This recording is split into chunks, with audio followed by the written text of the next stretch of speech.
When LeBron James fulfills the heartfelt wish of a young boy battling a terminal illness, it leads to an unforgettable day filled with basketball, laughter, and life-changing moments. The boy's courage and dream to meet his hero inspire LeBron in ways he never imagined. As the day unfolds, their bond creates ripples far beyond the hospital walls, touching hearts around the world. But what happens next carries an emotional twist that will leave you speechless.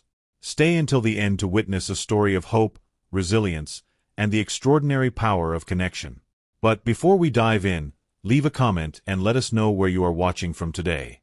And if this story speaks to you, hit that subscribe button for more amazing stories. The sun had just begun to set over Cleveland, casting a warm golden hue across the city.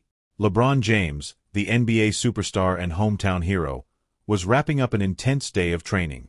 As he drove through familiar streets, memories of his childhood in Akron surfaced, days of dreaming big despite limited opportunities. His car came to a stop at a red light, where a small group of children played basketball on a cracked and worn court. LeBron's thoughts were interrupted by a notification on his phone. His publicist, Carla, had sent him a video with a simple message. "You need to see this." Curious, he tapped play. The video began with a shaky recording of a young boy, no older than 10, lying in a hospital bed. His face was pale, and his voice was weak, but his eyes sparkled with excitement. "Hi, Mr. James," the boy said. "My name is Kevin. I'm your biggest fan. I love basketball, and my dream is to meet you. The doctors say I might not have much time, but that's okay. If I could just play basketball with you, even for a few minutes, it would be the best day of my life." LeBron stared at the screen, his chest tightening. The boy's words hung in the air, tugging at something deep inside him. Without hesitation, he called Carla. "Get me the details," he said. "I need to meet Kevin." The next day, LeBron's schedule was cleared, and a private jet was waiting to take him to the hospital where Kevin was being treated. On the flight, Carla sat beside him, briefing him on Kevin's condition. "Kevin has a rare form of cancer," she said softly. "He's been fighting it for over a year, but the prognosis isn't good. Meeting you has been his biggest wish." LeBron nodded, his jaw tightening. He had faced countless challenges on the court, but nothing had prepared him for this. "What's he like?" LeBron asked. Carla smiled faintly. "A fighter. He talks about you all the time. His mom said he sleeps with a basketball signed by you. Got it at a charity auction last year." LeBron glanced out the window, his reflection staring back at him. For all his achievements and accolades, this felt like the most important moment of his life. When LeBron arrived at the hospital, he was greeted by Kevin's mother, a kind woman with tired eyes and a brave smile. "Thank you for coming," she said, her voice thick with emotion. "It means the world to him." LeBron followed her into Kevin's room, where the boy was propped up in bed, a basketball resting on his lap. His face lit up the moment he saw LeBron. "You came," Kevin exclaimed, his voice filled with awe. LeBron smiled and knelt beside the bed. "Of course I came. You're my biggest fan, right?"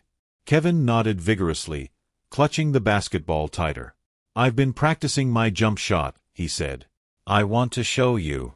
"Then let's make it happen," LeBron said, his voice warm. "But first, tell me, what's your favorite move?" Kevin grinned. "The fadeaway. Like you did in Game 7 against the Warriors." LeBron laughed. "Good choice. Let's see if you've got it." The hospital staff had arranged for a small basketball hoop to be set up in a recreation room. Kevin, though frail, was determined to play. LeBron stayed by his side, cheering him on as he dribbled the ball and attempted shots. "Don't go easy on me," Kevin said, his competitive spirit shining through.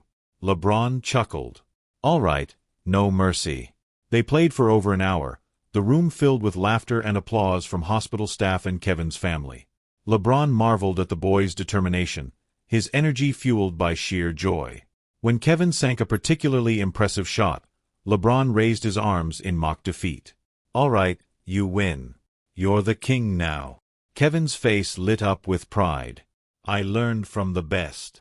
After the game, Kevin and LeBron sat together, sharing snacks and talking about basketball.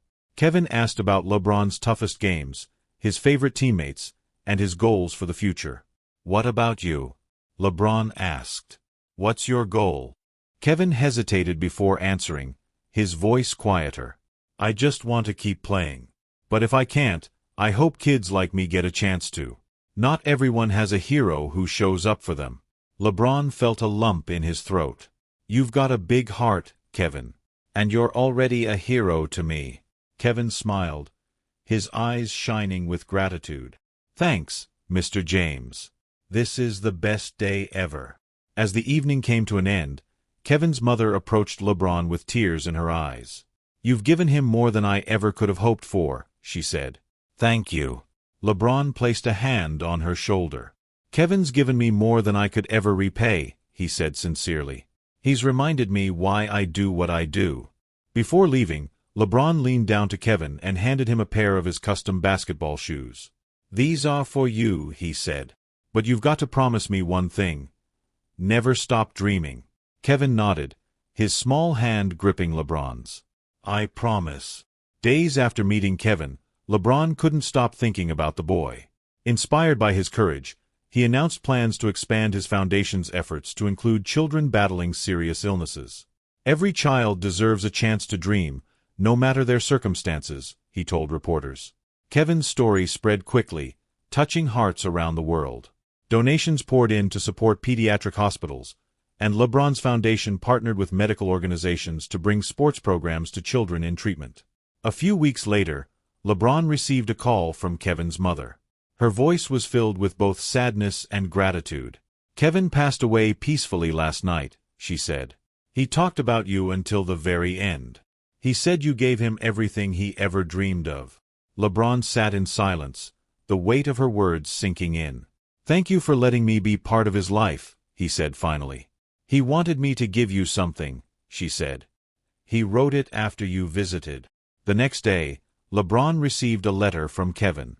In it, the boy had written, "Dear Mr. James, thank you for being my hero. When you go back to the court, play for me. I'll be watching from the best seat in the house." LeBron's eyes filled with tears as he read the words. He folded the letter carefully and placed it in his locker, a reminder of the boy who had forever changed his perspective. In his next game, LeBron played with an intensity that left fans and commentators in awe. After scoring a game-winning shot, he pointed to the sky, dedicating the victory to Kevin. "That was for you, little man," he said during a post-game interview, his voice thick with emotion. Kevin's story continued to inspire others, sparking acts of kindness and generosity worldwide. LeBron ensured that Kevin's legacy lived on, funding scholarships and creating programs to support children facing similar challenges. Years later, LeBron often thought about Kevin.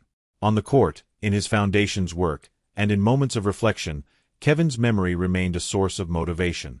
The boy who dreamed of playing basketball with his hero had left an indelible mark on the world. And every time LeBron looked up at the rafters or pointed to the sky after a victory, he knew Kevin was watching, cheering him on from the best seat in the house.